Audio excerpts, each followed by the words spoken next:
The village in it with a map and a plan. No place too tiny for this determined man. Crossing the counties one by one, you'll see in every English corner a bit of history.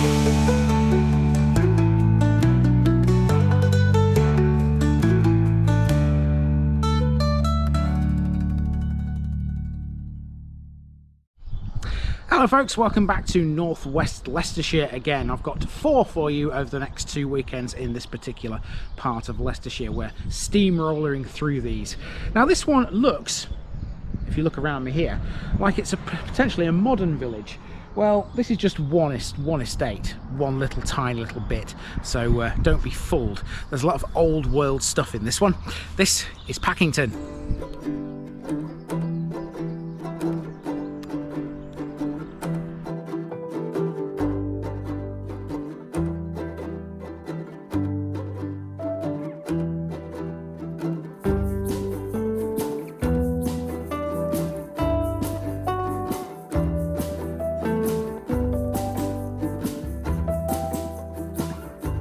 Packington, Packer's Farm. Over the next 2 weekends we make a welcome return to northwest Leicestershire, and starting off this run of 4 is the lovely village of Packington. This one is located just to the south of the A42, although it has no direct access to it. Instead, drivers have to go through Ashby de la Zouch or to the A42's junction with the Measham Road. Packington is a simple enough little place, even if its origins are somewhat unknown. The place name suggests it was an Anglo-Saxon settlement, possibly established by followers of a leader named Packer. It may have already been in existence in the heyday of the Kingdom of Mercia under Ethelbald and Offa during the 8th century, but that's merely speculative. Whenever it was founded, it's likely the course of the local stream played a critical role in how it developed. The stream is called Gilwiscaw Brook. The unusual name has roots in both Old English and Old Norse, reminding us that the wider area became part of the Viking Danelaw from the late 9th century. On the stream is a gorgeous old watermill, and unlike lots of mills we've seen before, here in Packington we'll be able to get a good view of it. It's right on the roadside. In terms of other landmarks, Packington has a pub called the Bullen Lion. Reputedly, it's the only pub in Britain to bear that title. It's unclear whether or not there was a church in Packington when the Domesday Book was compiled, although mentions of a priest suggest it's a possibility. The oldest parts of the present Holyrood Church are believed to date from the 11th century, or at the latest from 1216. So, let's walk folks and see what Packington is all about. We start with a longish walk from the southeastern reaches of the village, so we'll use this time to fill in some history. Nobody knows for sure when Packington was founded as a settlement. The first known report of the village dates from 1043, when Leofric, Earl of Mercia, endowed St Mary's Abbey in Coventry with the manor of Packington. The abbey would retain it until 1539. By 1130, a link had been established between Packington and Snibston, which is now part of Coalville. By 1220, a chapel at Snibston was served by a chaplain appointed by the vicar of Packington. This link continued for centuries, long after the demise of the abbey at the dissolution of the monasteries. In 1563, Packington was granted to the Earl of Huntingdon, who was the head of the Hastings family and lived at nearby Ashby Castle. Links with the Hastings family continued for over 350 years. In 1735, the Earl was a man called Theophilus. He commissioned a map of his lands, which shows much of Packington and its surrounding fields as belonging to the Hastings estate. It also shows holdings of independent landowners of the time. Most of the manor was dedicated to farming, although one area along the road to Normanton, known as Coal Pit Heath, was the scene of sporadic coal production. As we'll see tomorrow, coal was in abundance around here. In 1790, Francis, the 10th Earl of Huntingdon, gave Packington to his illegitimate son Charles, who became General Sir Charles Hastings after military service in the Napoleonic Wars. Sir Charles married Parnell Abney, heiress to the Abney family of nearby Willersley Hall. The village is famous for the Packington blind horse. The animal in question was the foundation stallion for the Shire horse breed. It's believed to have been bred by a Packington local, a man named Mr. Hood. The Packington blind horse stood at stud in the village between 1755 and 1770. Its descendants have been traced back as far as 1832. Between World War I and World War II, most employment in Packington was based around farming, with several large farms and numerous small holdings both within the village and in outlying parts. There were a number of shops here at that time, as well as a post office, which finally closed in 2008. In 1938, a coal mine was opened along Spring Lane in an attempt to maximise production from the coal pit heath. It achieved limited success, but open cast mining would later take over in the early 1940s, exploiting reserves in the area for approximately 20 years.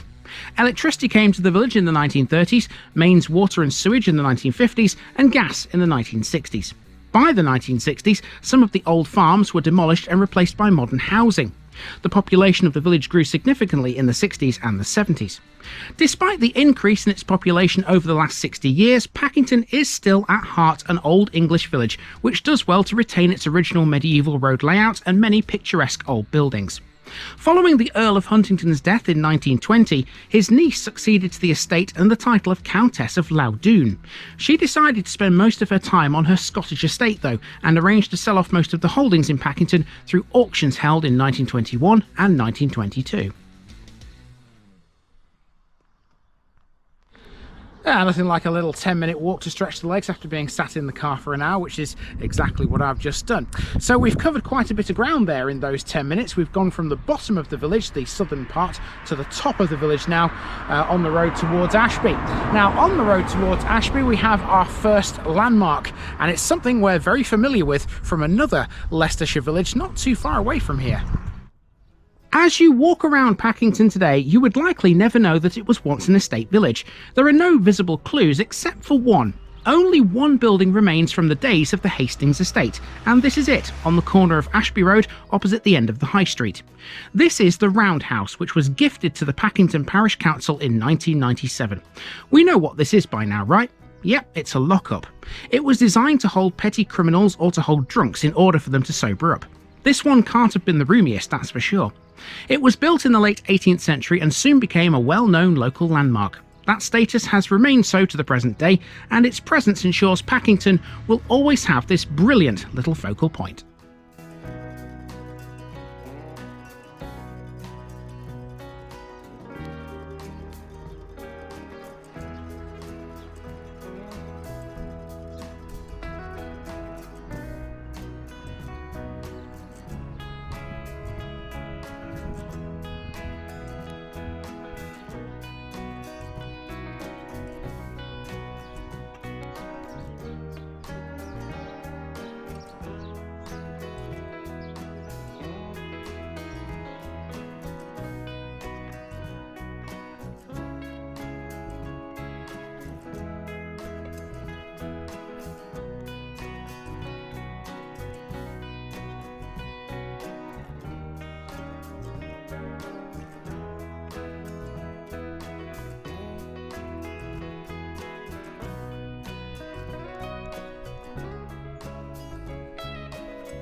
Now we come to Packington Mill, which sits by the roadside on Mill Street, right next to the course of a local stream. Here it was dammed to create a pond that powered the mill until 1947. It's a Grade 2 listed building, but that's about all that's really known about it. That said, milling has clearly been an activity in the area for centuries. The Domesday Book records a mill in the village.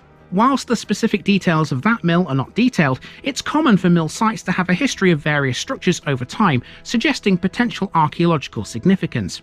The site of the mill was probably here, so this plot is likely to have been occupied by different structures throughout its history. Who knows what this might stand on, other than the brook? Okay, so the mill stands on a little stream which you saw briefly there. It's got an interesting name. It's called the Gilwiscaw Brook. Now we'll talk a bit more about it later when we get sort of into the main villagey type bit down there, because there's a nice little bridge we can stand on and admire the waters flowing underneath us. Can't really see it all that well just here, to be honest with you. Let's continue. We're going to walk down this road and take a left turn. That'll take us towards the village hall.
Towards the end of World War II, a group of villagers decided to start raising funds for a village hall. The building was to serve as a memorial to those who had sacrificed their lives in both World Wars. After a huge collective effort, the Packington Memorial Hall finally opened in 1958 and soon became a focal point of village life. It still is today. The main hall is licensed for 120 people seated, but it can hold between 150 and 175 for public meetings or lectures. It also has a small meeting room that can accommodate between 15 and 30 people for smaller events such as group meetings or talks.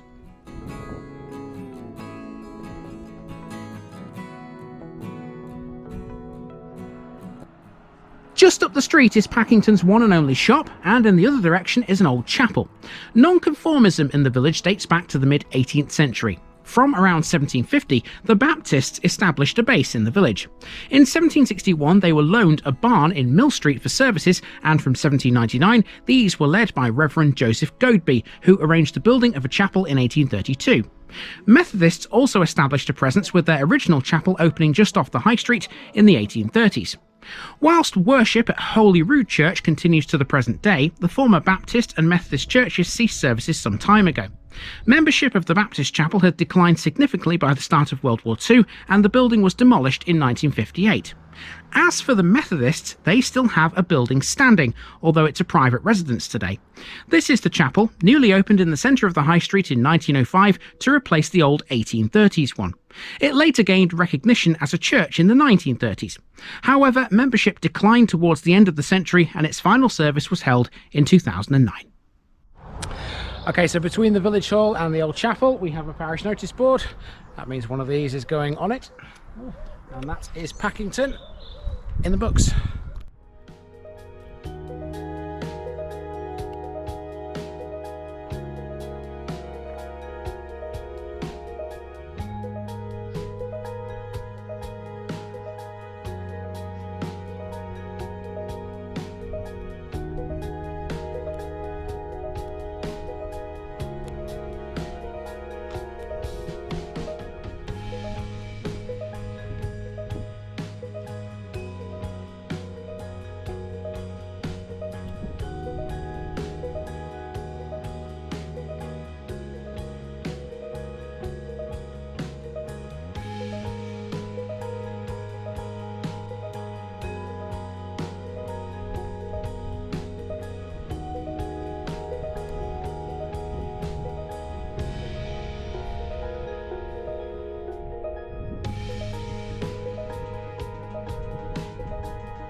Okay, let's talk schools next, and the Hastings and Abney families had a hand in education here. In 1823, Sir Charles Abney Hastings established the first school in Packington, which we now know as the Old School House. The current school came along some 70 years later. Working closely with Reverend Arthur Mamet, the Earl of that time opened a new primary school in 1893. This was done because the original one was becoming too small to cater for growing numbers. It stands here on the site of the old school.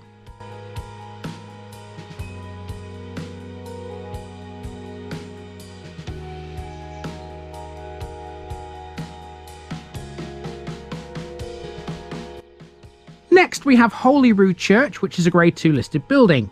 Packington's first priest is recorded in the Domesday Book in 1086, and the oldest parts of the present building are believed to date from the late 11th century. The structure has evolved over the centuries. Extensions have been added and alterations have been made to adapt to the needs of the times. In 1979, several pews at the rear of the church were removed and folding doors were put in to create a space apart from the main body of the building where meetings could be held and informal gatherings could take place. There is a relatively extensive old churchyard which surrounds the building, and across the lane on the western side of the church lies a new burial ground.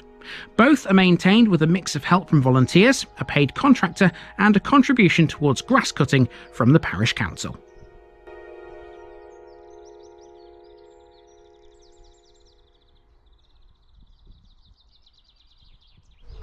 Okay, so between the church and that burial ground which you've just seen, we've got this road which runs down to the next road we're going to be taking on, but we're not going straight down there. What we're doing is we're heading right here and into the local sports field.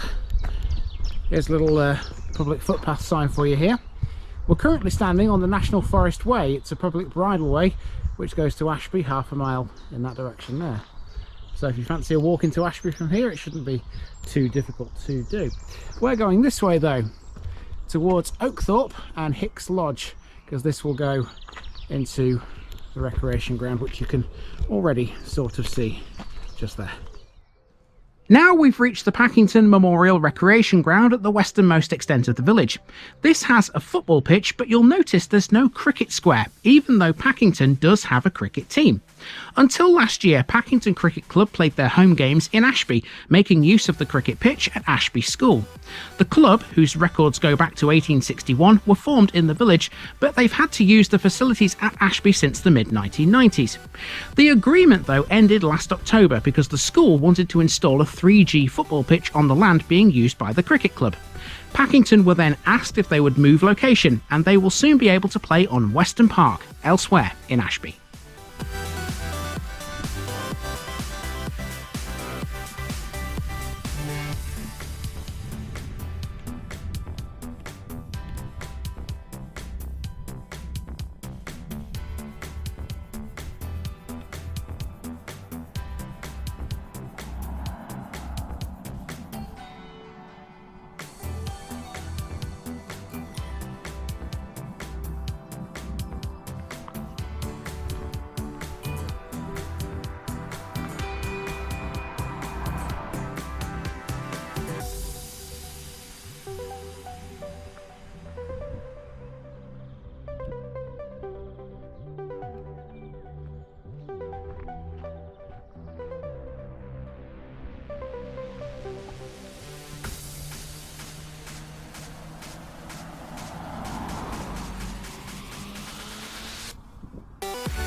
The Hastings and Abney families had a hand in a lot of the landmarks around the village. In the 19th century, one thing they built a lot of were bridges. There are several in Packington that cross the route of the Gilwyscore Brook. As the principal watercourse in Packington for centuries, the brook's course likely played a role in its initial settlement patterns, extending back to at least the 11th century. Now, the brook may look pretty, and it is in places, but be aware it's caused a bit of an issue in Packington and Ashby in recent times. It's prone to flooding in places. There can be no denying, though, its once importance to the local industry.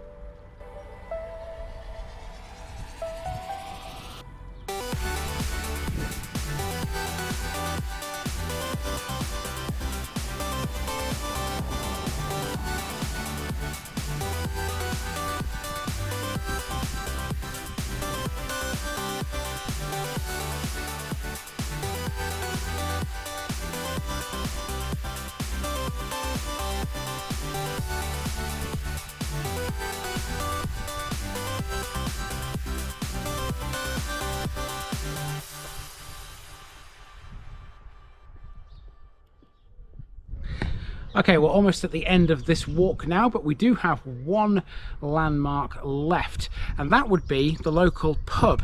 This is a unique pub in this country. It's the only one which has this particular name, apparently.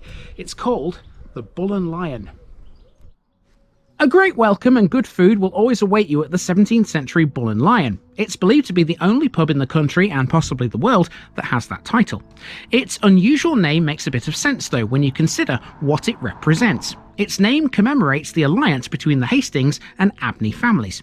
It used to be called the Bull's Head and Lion, which are the heraldic symbols of both families. The Bullen Lion has always been a very popular pub.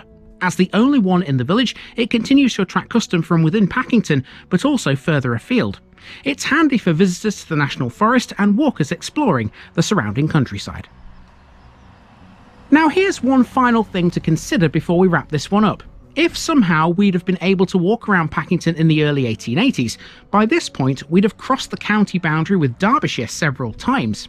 From early times, some parts of Packington, both in the core of the village and in the outlying fields, were in Derbyshire, even though most of the village belonged to Leicestershire. In the 1851 census, for example, 75 households were in Leicestershire and 54 were in Derbyshire. The origins of this are obscure, but it came to an end in 1884 when an Act of Parliament reformed local government. Since then, all of Packington has been in Leicestershire. The same Act finally severed Packington's connection with Snibston.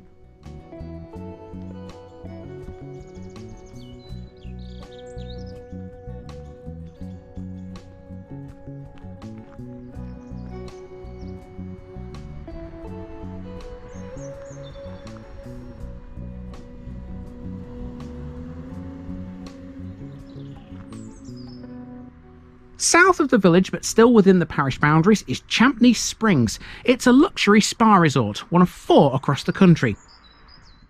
Champneys was founded in 1925 by Stanley Leaf, a visionary naturopath, as a health farm. He focused on osteopathy and diet for his own health condition.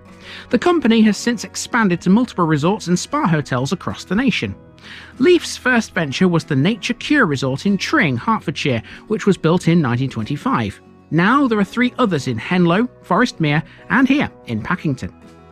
Packington's version is described as a modern take on a country-style spa hotel. It's surrounded by parkland and waterways and offers a variety of facilities, including a swimming pool, sauna and steam rooms, a state-of-the-art gym, treatment rooms, and more. Champneys emphasises health and wellness with a focus on healthy, delicious food. They also offer a range of spa treatments and facilities for relaxation and rejuvenation. In short, Packington is the place to come to chill these days. That was a good one, right? I thought so. As we mentioned a few times in this episode, coal was a pretty big thing in this area of Leicestershire. Packington didn't have much when compared to its near neighbours though. Tomorrow we'll get to see the site of a huge open cast mine, which has been turned into a fabulous woodland. See ya down the road.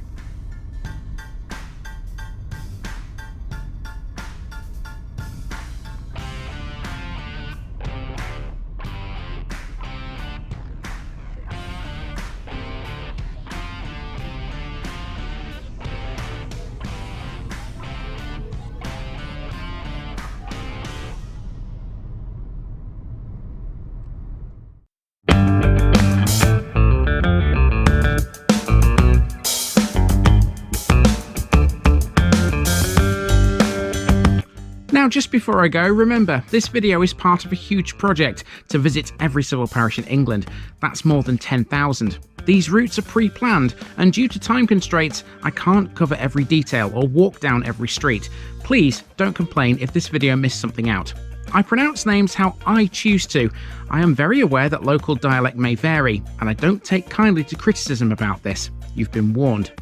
It's impossible to know everything too. If this video was terrible, make your own. If you're a regular watcher of The Village Idiot, you're not the only one. If you've got a small business, why not use my videos to advertise it? Leave a comment below if you're interested. And finally, thanks for watching this episode, everybody. Give us a like and a subscribe if you've enjoyed this episode, and share it with your friends and relatives. It all helps to keep this mission going. Until next time, I've been Andy, also known as The Village Idiot, and I'm out.